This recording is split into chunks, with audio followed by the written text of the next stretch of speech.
This is our first attempt at doing a flipped video for the classroom. Basically, your job is to watch the video, take notes, and come back to class tomorrow with as much information as you can. It helps save us time in the classroom and help review basic information you should already know. So this is probably going to be entertaining, and we'll just see how it goes. Yes, my hair is still wet because it is 6:30 in the morning on Monday. So let's just go ahead and get started. Our topic for this week starts out with ratios because we are going to be working with proportional relationships, which is going to take us into slope and graphing. So what you need to know is that a ratio compares two values together. A lot of times we refer to a fraction as a ratio, but this can be slightly incorrect. You can find more information about the differences between a fraction and a ratio in your book, starting in chapter 2.1. So we're comparing two values using a fraction bar. So you should all be aware of what a ratio looks like. It looks something like this. That fraction bar tells us to divide. So a lot of times with a ratio, when we're comparing the values of one ratio to another, a lot of times we like to use a decimal. But what you do need to know is that a ratio can be written in 4 different ways. We have the first one using the fraction bar. We have a second one using the colon.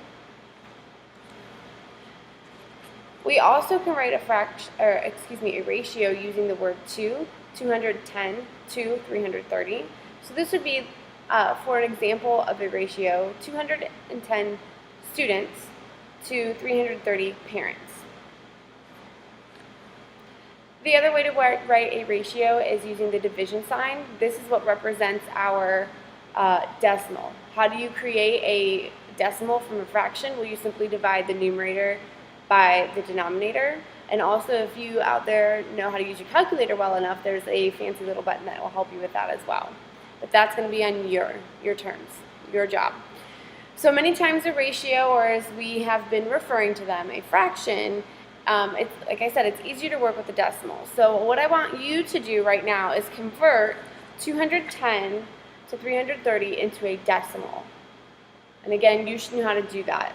Numerator divided by the denominator. Remember, this fraction bar tells us to divide. So when we're comparing ratios, a lot of the times we like to use them as decimals. Much easier to compare using a decimal.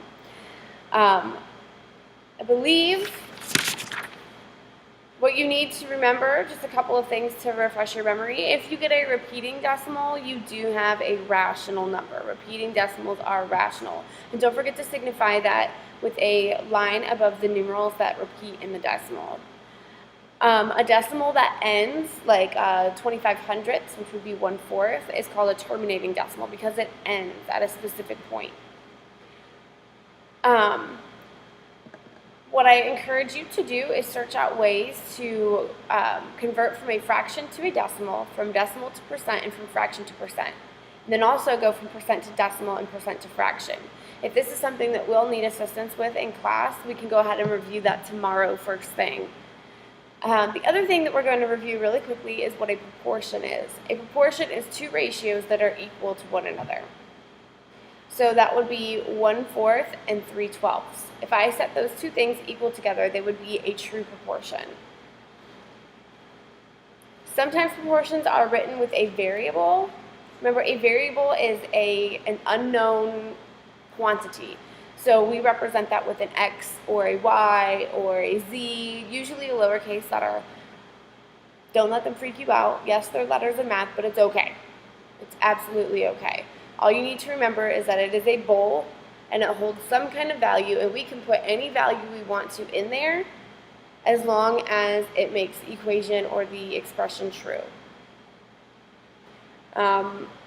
A variable can replace any number in a proportion, so it can be either of the numerators or the denominators. And with the proportion, only one number for that variable can make the proportion true.